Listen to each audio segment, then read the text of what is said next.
Hello, everyone. Welcome back to another amazing episode of 52 Authors, 52 Weeks. I am so excited about today's author as well as her work of art because it is not a book that you read, it's actually a journal. So I am so excited to introduce Arrie Simpson, author of Life Be Lifing Wellness Journal. Welcome to the show. Hi. Well, thank you for having me. This is such an honor.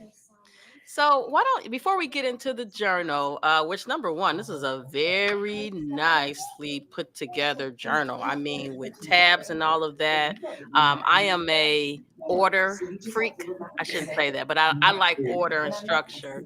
But tell our listening, viewing audience a little bit about you and your background. Like you said, I am Arrie Simpson. I am a licensed clinical professional counselor here in the state of Illinois, also licensed in Texas as well. I have my group practice, the Heart of Counseling and Wellness, which is located in Orland Park, Illinois, where we services ages 5 all the way on up. We focus on trauma, families, couples. It's almost you name it, we do it. We try to just be able to service the full family. And sometimes if we can't service you, that's what we connect with our other referral sources to be able to make sure we put people appropriately where they need to get their care. I also have my nonprofit. It's called Josephine's Way. That is where I work to bridge the gap between the clinicians and the clients for people who can't afford care. So just trying to make sure everyone receives access to care.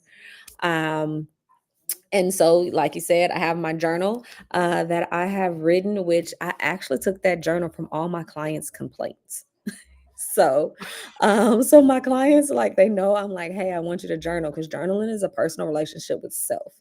And so I'm like, hey guys, I need you to journal. And so I wrote down complaints. And after about a year, I was just like, what can I do with this? Like, because they still not journaling. So what can I do? And just for fun, I started putting it together, and then it started coming. And I was talking to my marketing person, and they were just like, I think we got something here, like let's continue to put it together. And that's like end of story. There she wrote, we got the journal together. So it's really from my heart to my clients, a gift to my clients, because I wanted them to have something where they felt seen and they felt heard. Even in just doing the journals, even if they're not with me, I hear them say like, yeah, I heard you when I was reading this page. I was just so, I was like, I've learned to take it as a good thing. I was like, but did you journal? And they did. So it works. So, do you find that, and I'm sure I know the answer, but that a guided journal works for more people than just a blank page? Um, I guess it just depends on the level and who the person is. I have a lot of my clients, they'll have the blank page one, a smaller one, and then they'll have the guided journal because sometimes once they get into it, they have more. I have one person that uses one as an angry journal and then the guided journal as their day to day. Because when they're angry, they need to do brain dumps, and brain dumps sometimes may take a few pages. And so I think it's really depends on the person. But for people that have never journaled before, or people who maybe they can't afford therapy right at this time, or not used to therapy, or trying to break the stigma around mental health care, it's a nice way to kind of step into it. Versus, you have your overthinkers. It's like it's a blank page. It's overwhelming. If you're overthinking this blank page, you don't know where to start. And so that at least just gets you started. Um, and that's kind of what it's been dedicated for people who maybe, even the avid journaler likes it, but usually I still hear them say, I also have my blank page journal to like flow into after I have one of my prompts. Ooh, so I am definitely a blank journal person, but I love journals with prompts. But I don't think I always like to go in the order that the journal Right. was in. But you talked about the word brain dump, and I've used that a lot as an individual who has worked with college students. And I use that in the context of they learn the material in this class, they brain dump it, and then when they go to the next class where they got to pull that information forward, they don't have it because they've dumped it.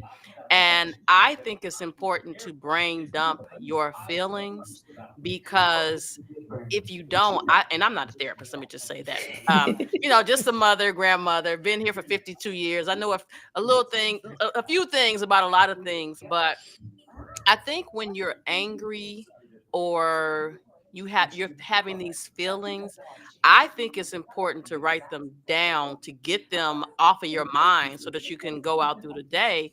But I think that once you make a decision that you're going to seek therapy, you have something to bring to the therapy table where you can kind of summarize. And I think I don't know. I don't want to stereotype, but I feel like men need to journal more because I feel like men don't journal as much. They Hmm. hold their feelings in and then one day they explode. But if you could just, men like to watch TV too. So if you could just take some time out of your TV schedule and just write down how you're feeling, I feel like um it would help ease them into therapy, and maybe they go see men therapists, but I just feel like journaling really helps you release what you're feeling. So I got a journal by my bed, I got a journal over here. Hmm. I No journal left behind because I want to I make love it. I sure love it. I love it. I don't want to carry this stuff. Yes. And I work with a decent amount of men, and I have some, they journal with any problem, with no problem. And then others is just like, well, I feel like it's a diary. So it's really just finding that journal that fits for them. Because think about it, when we grew up, diaries, as women, as little girls, like, here, go write it down. But you do, like, women, like, we talk, you know, we're taught to, express our emotions, understand our emotions. Men aren't necessarily taught the same thing. And then especially, particularly in the Black culture, it's not always taught the same way. And I just tell people, if you cannot write it down, because when you write it down, you make it real. It's one thing to say it in your head and have it there. It's another thing to take it out of your head and put it there where you're seeing it on paper. And so, with it being that personal relationship with self, it's like, if you can put it down on paper and it be real, then what does that do? What does that make you feel on the inside, right? What is that, what is it telling you to do, or telling you not to do? What are your feelings and emotions? What is showing up for you? So a lot can come from that. So sometimes it's like, just start by, that's what says a lot of times the prompts are easier because it's like, you don't have to think about it. Just answer the prompt. Just let it ease you into what's happening. That way you get more used to it, because if you have that day, like before you go to bed and you've had a long day, just journal whatever it is, close the journal. Don't even come back to it in that day. It might not even be meant to it. Or if somebody's angry, one of the things I have people do is like write letters. If, like, say, spouses are having a problem, I'm like, write letters. But before you write that letter, you're going to do a brain dump, because you want to get all the emotion out. You want to get all the, I can't stand and I hate you. And that's your sacred place. Nobody else is yours.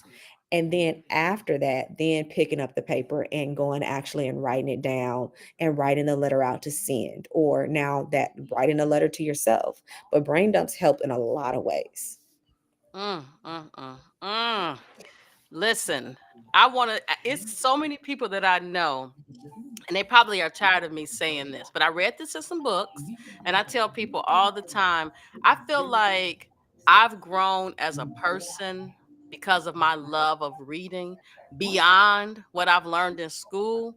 But I have found if you brain dump before you go to bed, and then in the morning, if you got some stuff that's sitting there, brain dump again, I think it really helps you kind of navigate your day better because you've let it out and it's not sitting in your heart. And I don't Right. know. I'm gonna ask a physician about this, but if constantly carrying that anger and hatred in your heart, um, how long does it take for it to manifest as a heart attack or some other physical ailment? Because I'm sure it does. Right. I mean, that just goes back to stress. Some good books for that is, like The Body Keeps the Score. They have books and material out here showing like what is not what is not dealt with on the inside will transform, manifest in something else, some other way. It's definitely research out there for it. So it's definitely a thing where it's like just get it out. And what better way to put it in a private space as yours, and it's no judgment there, right? But a lot of times, like I tell people, like if you can't write it down on paper, like what is that like gap that's there? I've told somebody that before. I was like, okay, you've been avoiding writing something down. Like what is that block that's there? If you write it down, then what? Does that mean now you truly have to face whatever this is because now you done wrote it down? And a lot of people literally, when they write something down, it's very powerful for them because it's like, ooh, it ain't in my head anymore. I can't just be like, it's real in my head, but when I write it down, it feels a different way. But same thing for negative things is also positive things. Some people, you're so busy doing life and going through and just operating that you don't slow down enough to be grateful for stuff. Like, so writing it down. Then sometimes I hear people say, like, well, writing is hard because their brain is constantly going, going, going. And that's one thing that I put in this journal. I put coloring pages. Sometimes just sit there and draw a picture or just color. Just I, let your mind just like color how you feel in the moment. You don't have to actually have all the words, but you'll notice as you start to regulate some, you actually the words just start to be there and you can just start to write. So it's a lot of different ways. I've had people do this, like do a voice recording brain dump. Then once yes. you get it done, put it down and then start to write. Because sometimes I get it. Sometimes it's a lot flowing at once. And you just need to get it out. But the thing is, get it out and off of you. Why are we storing this in our body? And especially when we're mad at other people, it's like, so they fine. They going on with life. And you sitting here like stuffing it all in. Okay, when are you gonna let it go? Oh Because it my don't help. They goodness. still going on. You still They, sitting here mad. they done moved on with life and you still mad. Right. It's funny you mention about voice recording because when I wrote my first book, the first three chapters, I spoke to Zoom. And I need to ask my publisher if she still has those videos because I wasn't on camera, but I literally was speaking and crying, and Mm, that was so therapeutic because I could literally feel all of this weight just coming off of my body. And then the next few chapters, I was like, oh, Microsoft Word got a little microphone button. So I started using that, and it would literally be my husband and I would be in the car driving, and I literally would open up Microsoft Word on my phone and start talking to it and cry. I did so much crying writing that book, but I realized that there was a reason that that was happening, that I literally right. was transitioning through that process, which allows me to be the person that you see in front of you today. And parts of her were here 3 years ago, but a lot of her is this new person that's literally free to help others grow and move beyond what we see today. And it was that journey that got me there. And I Right. know if it took you a year, you probably had a box.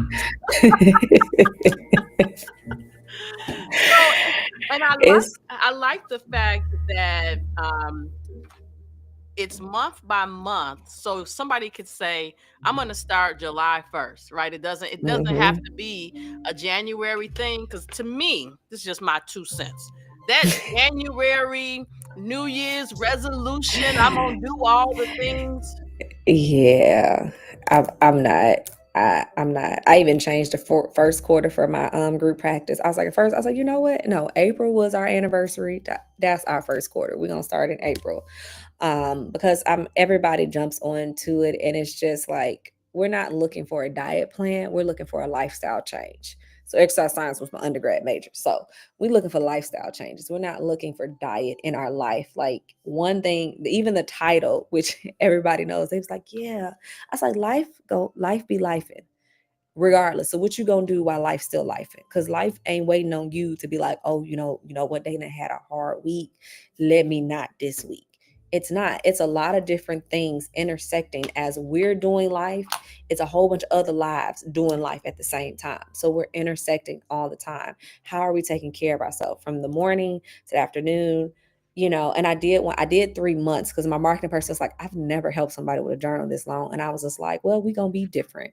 And then at the end, having the prompts where it's like the anxiety and depression tools, the boundaries tools, because I can't tell you how many people do not have appropriate boundaries. um I'm just Vanna. all the different sections.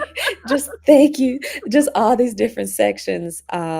Because sometimes it's like you might be having a day and you don't need to necessarily journal today. Like I made it where you don't have to necessarily do it each one day by day. Today might be you need to work on I'm grateful or go to the page to do the brain dump. But then you might want to go work on one of the tools in the back of the book. And I put the tools there.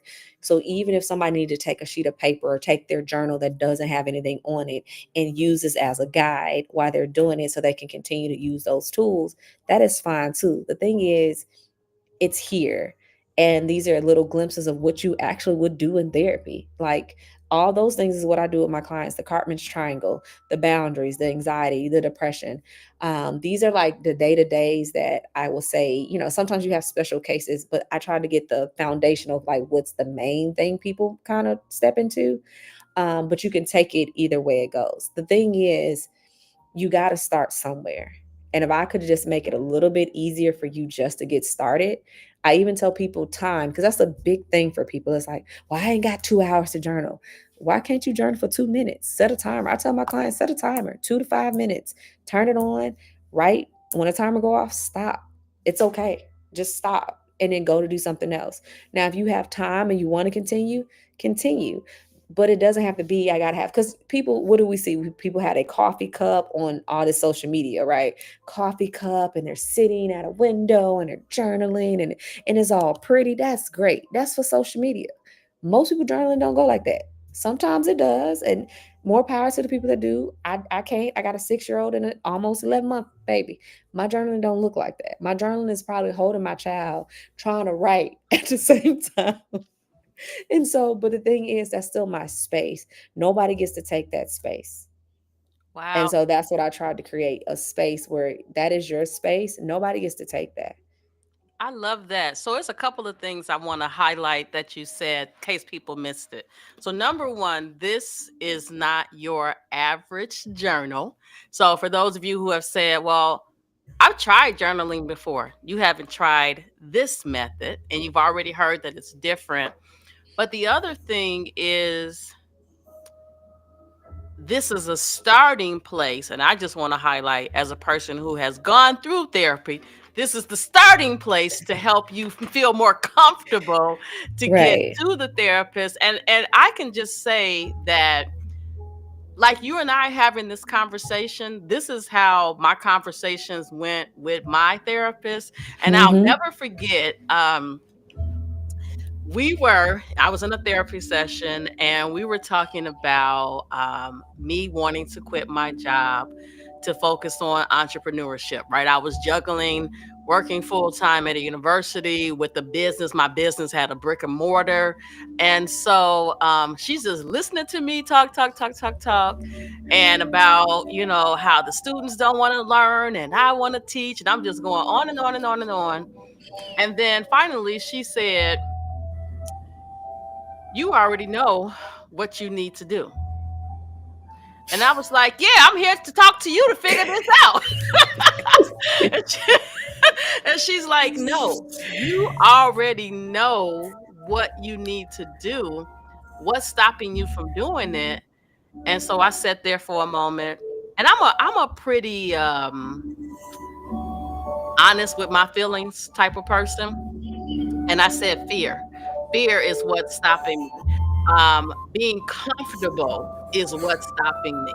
And so once I made the decision to become comfortable being uncomfortable. I was able to make that transition, but she helped me, after me doing all this talking, she helped me work through it, and that also made the journey easier, but of course, I had to pray too.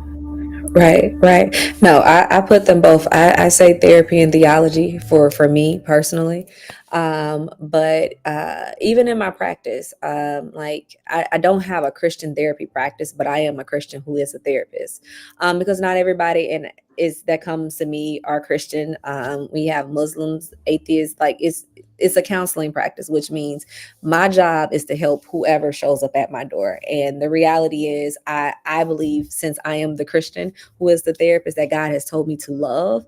And so this is how I love. Like this journal is how I love. It's like, how do you put work out there that speaks to whoever needs it? Because there's a lot of hurting people, and maybe they can't get to me just yet, but this is something that can change. So whatever I do and whatever I produce, whether I'm sitting across from a client, to the journal, to the book that I'm working on, that I'm gonna have to start using this talk, because with this baby I can't write. I have to use the talk option. Whatever that is just to do it out of love, because I want people to be healed and be whole. And sometimes you got to do a lot of different ways. Talk therapy is not always it.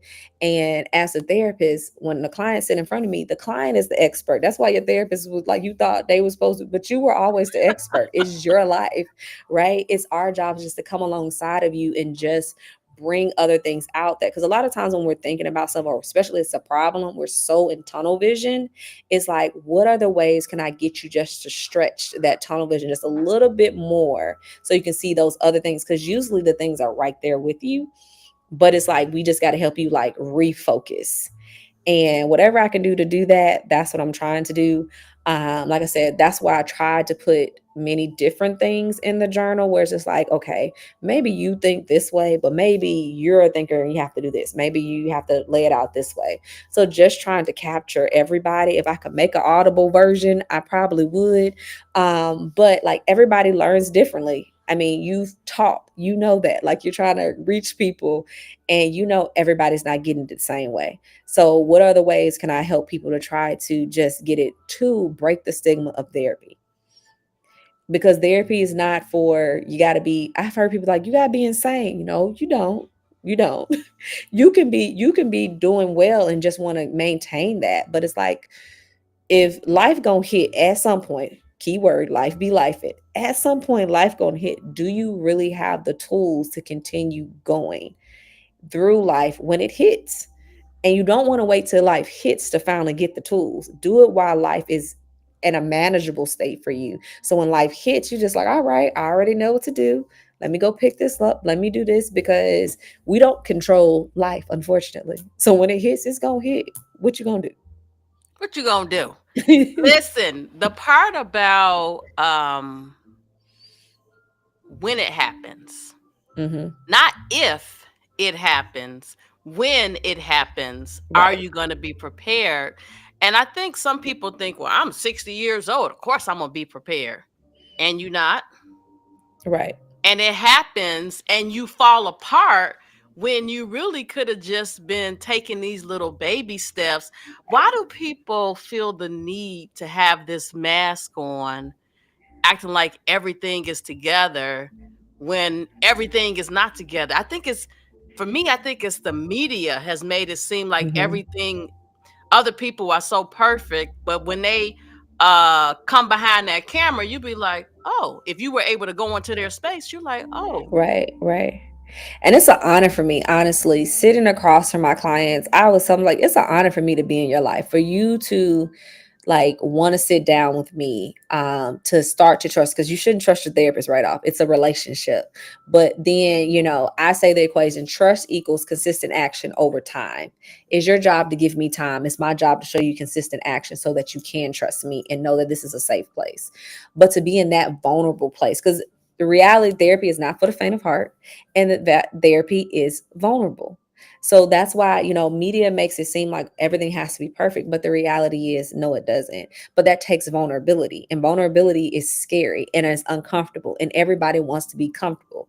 And it's like I tell clients two things: get used to being uncomfortable, so get comfortable with being uncomfortable, and learn what contentment is. Cause if you comfortable, then who tell me to I'm keep telling you, somebody gonna tell me the trick one day, and I'm gonna bottle it up and I'm gonna be selling it on the shelves. But until then, I'm gonna keep doing what I'm doing now, which is just getting used to things. Like, like we talked before we jumped on here, and I tell, this has been a year of vulnerability for me having my daughter and being in the position I've had. My daughter has been on podcasts with me. Like, hey y'all, here she go.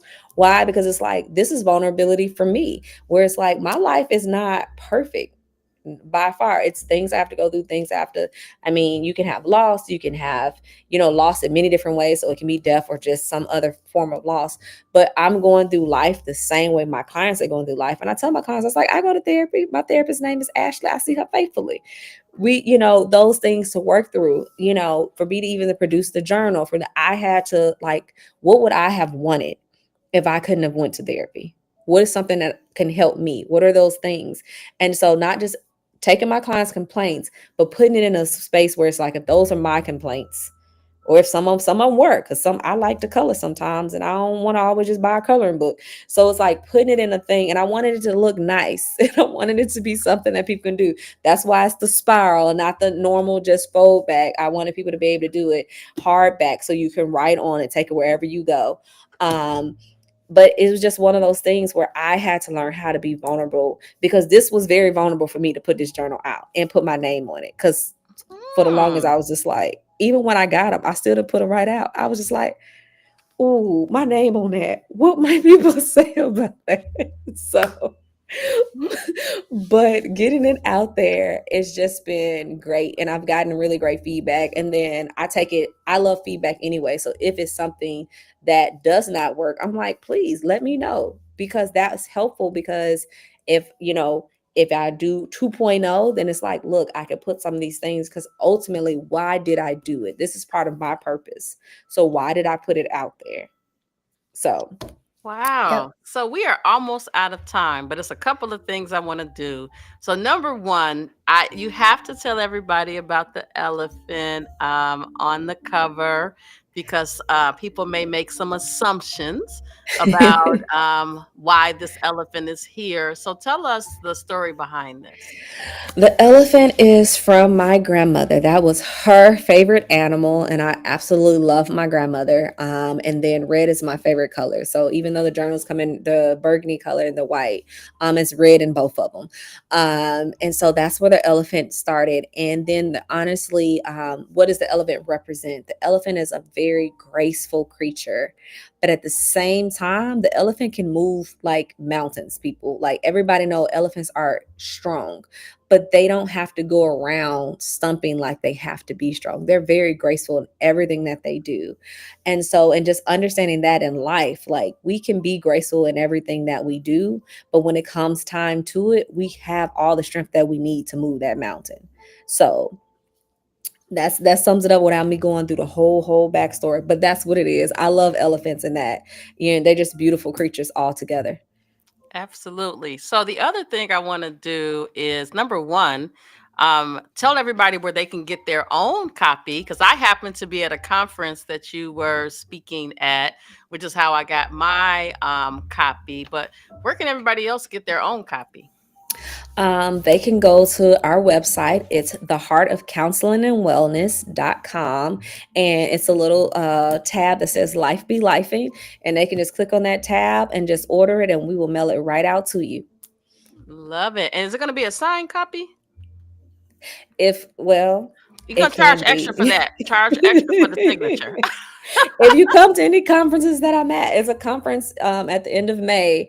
Actually, it's a mental health conference, and there's a couple of people I think that's going to be there. Felicia Houston, she's one of the keynote speakers there. I'm speaking at that conference as well, and it's at Disciples Church.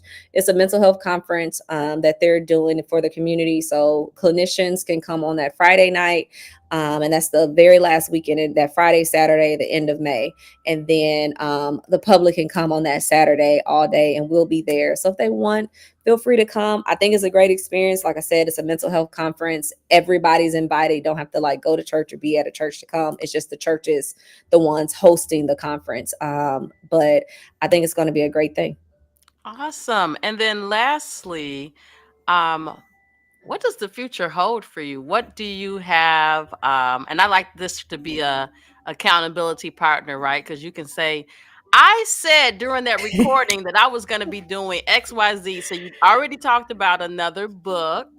So Oh, you heard I'll that. be, I love it. I love that yeah. you heard that. I was like, oh, I didn't slide in. You know what? And I always tell people that you'd be surprised. It'll be 6 months later, and I'll be like, "Hey, what happened to that book?" And that might put some fire back under you to get it, started if you haven't finished. But what else is happening in the future? Um, well, in the future, the first and foremost is finishing up this PhD. Uh, do comps in June and go into my writing. My research is going back to my nonprofit, which is bridging that gap of access to care. So finishing that up, but definitely working on the other book. So a lot of writing in my future, and just continuing to get into a lot of community activities, letting people know the group practice is here. We're ready to serve the community, because it's only been 2 years for us being out as a group practice. I was single as a private practitioner, and now I have some other wonderful women with me, ready to serve. So that is where I am. I'm looking to definitely get into more speaking engagements. So we'll see. Okay, I love it. Well, our time is up, but I definitely have enjoyed getting to connect with you to learn more about your journal. Actually have a women's conference that I am hosting in September, so maybe I'll have to get some copies so that we can sell them for you at the event. It's, of course, all women. Um, it seems like women are the ones that are more vulnerable to coming to an event. Men will come to an event if it's like whiskey and cigars, right? They'll come to that event, but so we will be in touch with you, and Okay. I want to thank you so much for being here today. I'm sorry we didn't get to see the baby girl on the podcast. We have had kids make appearances before, kids and dogs make appearances. So maybe next time when you Right. have, The dogs are put up because they will definitely, they don't never miss. They like to be in the camera. So yes.